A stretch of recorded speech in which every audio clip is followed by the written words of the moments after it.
Hi Pisces, welcome to your Hi Pisces, welcome to your January 2023 Taroscope with me, Raphael from Reydiant Reality. It's an absolute pleasure to have you. Thank you so much for being here. Thank you so much for joining me.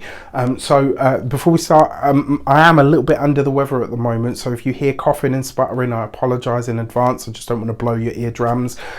Before we start, as always, I would like to bless my decks of cards with all forms of love, light, peace, prosperity and abundance, and I pray that the messages that come through are ultimately clear and concise and they help you on your path to your highest vibrational good. So for your actions and interactions with the world at large over the course of January, so the cards have spoken. Okay, first one, this was face up, is the King of Pentacles. Beautiful. Then you've got the Ten of Cups, lush, and then you've got the Nine of Cups. So you got some great cards here, right? So you're starting with the King of Pentacles, which means you're coming into the new year very determined and maybe not like, you know, hitting it all guns blazing. Yeah, I'm going for it. I'm going to make it happen. It's like a slow, steady, I have an idea or I have a destination in mind. So you're being very honest with yourself about where you're at the moment. You're also coming into the new year very responsible for what you are experiencing. So I kind of feel like this is a moment where you're being very honest with yourself and you're coming into the new year. It's like you know kind of what the destination is.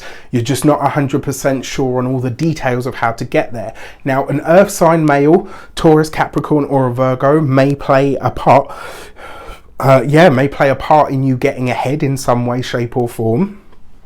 It might also see you connecting with people that are very different to you. It maybe sees you interacting with bigger or larger institutions or people that are a bit more grounded, a bit more practical. This is more sort of like analytical energy versus like the sort of creative stuff, let's say. So really, really nice.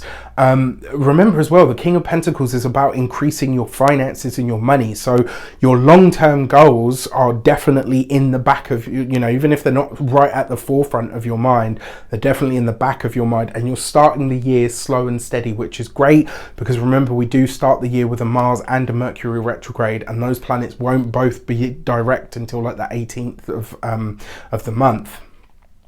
So then you've got the Ten of Cups in your communications. This is good news that's coming in through your work, through your, this is good news that's coming in through your work. It's good news that's coming in through your, what's the word that I'm looking for?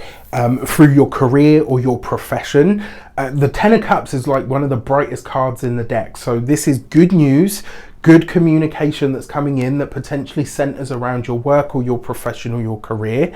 You've got this as well, and this suggests that this month communication, even with the Mercury retrograde, is going to be your bread and butter. It's going to be where things really highlight to you how good things actually are, and it's also going to show you that there are pockets of opportunity and potentially resources that you have yet to tap into. So this could be absolutely phenomenal for you. Now, as we come into your heart and half, you've got the Nine of Cups. These are like two of the brightest cards in the deck, and you've got them right next to each other. For those of you that are partnered, married, or in long-term commitments, this is wonderful, right? This is an experience of I am where I'm supposed to be. I'm surrounded by a partner that I love, that loves me, and we are in a space together where things feel just genuinely beautiful. You start the year in pure gratitude, but also in abundance, right? Like there's no other way to put it. If you're single, this sees you more open-hearted, as if that were possible for a Pisces. This sees you opening up the year more open-hearted than you've ever been before. And it's like you're acknowledging that your true heart's wish, your true heart's desire is for that happy home. I want the love, I want the money, I want, you know, it's like I can want it all. And you're allowing yourself to want those things. You're allowing yourself to be open to having them, which is really, you know, that's like 80% of the work. There is a lot of shifts and a lot of changes that are happening on an emotional level this year that will feed directly into material results. This is very exciting. When it comes to your money, finances and resources, you've got the Temperance card. So this is you seeing your finances through a different lens. This is you seeing your resources in a much more profound kind of way. And it's also you starting to understand that the true source of all wealth really is spiritual. All right, so there's like some really deep understanding this month. It's like, you know where you're going, and then you start to apply that powerful spiritual energy that you carry that is going to help you achieve that in the material sense, which is very, very exciting for me. I think so anyway. The other thing with this Temperance card as well, I think this is going to start to, it starts, excuse me, it starts you down the process of really understanding that your inner reality creates your material form and everything outside of you. So this is you making some real strides on a more practical level. That Temperance card with the 10 of Cups, I wouldn't be surprised if either an opportunity, a job offer, or maybe even a promotion starts to make itself known very, very early within the year, right? Like literally within this first month. For your first week of the year, you have, ooh, okay, that one seems to want out. You've got the Hanged Man. So this is your card. Hanged Man has been very active for this first sort of portion of the year. And it makes sense, right? We're starting the year with 2 retrogrades. You've got this here. And this suggests, because you've got it with the King of Pentacles, so you're basically, you are having a really profound sense of what you've been able to achieve somewhat semi-consciously, all right? And now, as you come into the new year, it's like, okay, so, you know, I've got all of the makings, but haven't really applied it yet. And so this is going to see you reassessing, reevaluating your career, your finances. For a lot of you, this looks like you're doing the whole new year thing. So you're really looking at your physical health and vitality and how you either have or haven't looked after yourself. This is you really paying attention to the toxic elements of your life and your health. And you're being really honest with yourself about what those actually are, which is great. For the second week of the month, you've got the Hermit card. These 2 cards have been very active for this portion of the month, which tells me there's something going on here. And I wonder if we're going to see, I touch wood and I hope I'm wrong on this front, but I wonder if we're going to see something that specifically affects old people. I hope that's not the case. Now you've got the Hermit card coupled with the 10 of Cups.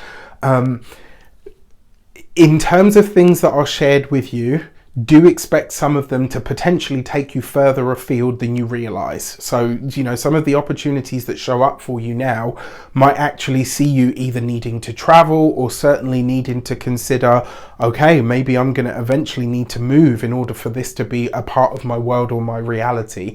So some of the stuff that you talk about in this first half of the month will have long reaching ripples potentially. For your third week of the month, you've got the High Priestess with the 9 of Cups. That is either you or someone revealing to, for those of you that are single, this is either you revealing a crush or telling somebody, you know what, I want us to be an item, I want to be in a relationship with you, or somebody is revealing that to you. This High Priestess, a hidden thing revealed. With the 9 of Cups in the love sector, this is a crush.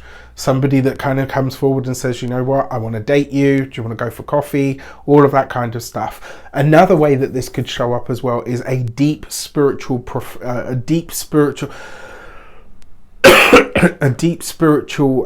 insight that comes forward, and it comes through your loving connections. And it doesn't just have to be about partnerships or intimacy. It can also be through familial ties, you know, or people that you consider family. For those of you that are partnered, married, or in long-term commitments, this is a surprise that your partner has been holding on to for some time. And when they reveal it to you, it's going to be something that genuinely makes you very happy. For your fourth week of the month, you've got the Moon card. The Moon card has been very active for this fourth week of the month. And so I wonder what's happening on the world stage and also what's happening with the world's resources. Now, when it comes to your finances, this might be a time for some of you where you think about going back to an industry that you've worked in before, or maybe you end up going back to an old employer, and it could come about in a way that you really don't expect. I will say to you as well, this second half of the month, really pay attention to your dreams and your psychic hunches, nudges and faculties, because they'll be really accurate at this time. Now, when I'm talking about your moons, remember, I am always talking about your ascendant first, to a lesser degree, your sun and your moon, but they're still relevant. So you've got a new moon on the 21st of January in the sign of Aquarius. And Aquarius is for you is your 12th house, right? So this is your past. It's the really deep hidden aspect of you. It's your self-sabotaging tendencies, if you have any. It is your, it's also the deepest aspect of self. It's your spiritual and psyche kind of makeup. And so this house for me, it really does have a lot to do with your karmic energies as well. And because it's a new moon, this could be a time where you're refreshing that and saying, okay, you know what, I'm releasing the past and I'm going to start again. So in a sense, this new moon could actually be giving you a chance to give yourself a fresh start, which is actually really nice. It also represents the bedroom and sleep. So for this, you've got the gate 4 and answer. If there is a question that you have, if you've got like a burning question that you really, really need an answer from, right?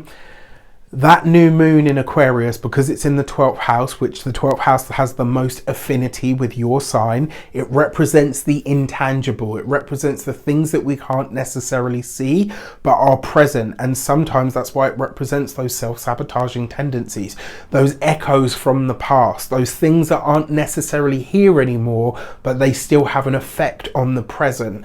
Because and this is why I say, because this is in the 12th house, if there is a question that you have that you really need an answer to, ask it on the day of the full moon, right? So the day before, the day of, and the day after is where you observe lunar transits to look to see what's happening on those days. That's where you get the clues as to how it's going to show up. But for you, I would say on the actual day of the new moon, ask that question and ask it in the deepest part of you, right? Pray, get into that meditative, prayerful sort of energy and ask the universe, right? So as an example, I want to, you know, just this is an example, I want to know how to make more money. But don't just sit there and say, you know, universe, lunar, you know, the moon, new moon in Aquarius in my 12th house, I want to know how to make more money, and done, right? Really take yourself down into that slow breathing, meditative, sort of deep contemplative space, right? Really bring your senses and your intuition and your energy into the deepest part of you, and then ask the question, and then wait to see what shows up in the world to give you the answer, right? And it can't just come through your intuition. It may come through a dream. That's slightly different, but it can't just be a feeling that you have. Look for the evidence or the answer in the material world. Then in the full moon on the 6th of January, which is in the sign of Cancer, this is in your 5th house. Romance, pleasure, sex, sensuality. This could highlight to you where you're ready to have more of those things in your life, where you're ready to bring more creativity and joy into your life. And so what this suggests to me, because a full moon is a culmination, a completion, or an ending, this could see you kind of saying, right, I'm done with my drought and I'm ready to get back out there. This could also see, for some of you, this might be a time where a pregnancy is revealed. For this, you have the gate 40 and solitude, right? And so this is understanding and knowing and learning how to be okay with the quiet moments without having to fill the space. Being okay with being with your own thoughts, and then realizing how much creativity is there. Yours is the sign of creativity, or certainly one of them anyway. You have access to untold amounts of this energy, and it's through creativity that the gods play and create the things that they want to see in the world. And what I mean by that is everything that you see that has been created, from a fork right through to a car, once existed in the mind of God or the universe or whatever you want to call it, right? It once existed as no more than a thought. And then the universal divine intelligences use you, your mind, your heart, your physical being, your hands, your toes, whatever, to create those things and make them manifest. How wonderful is that? Make yourself a true conduit this month, and I think you will be very surprised at what you are able to create. With that said, I wish you an abundance of all of that good stuff. Have a fantastic month. Let me know in the comments how it shapes up. Happy damn New Year to you. Take care, and I'll see you soon.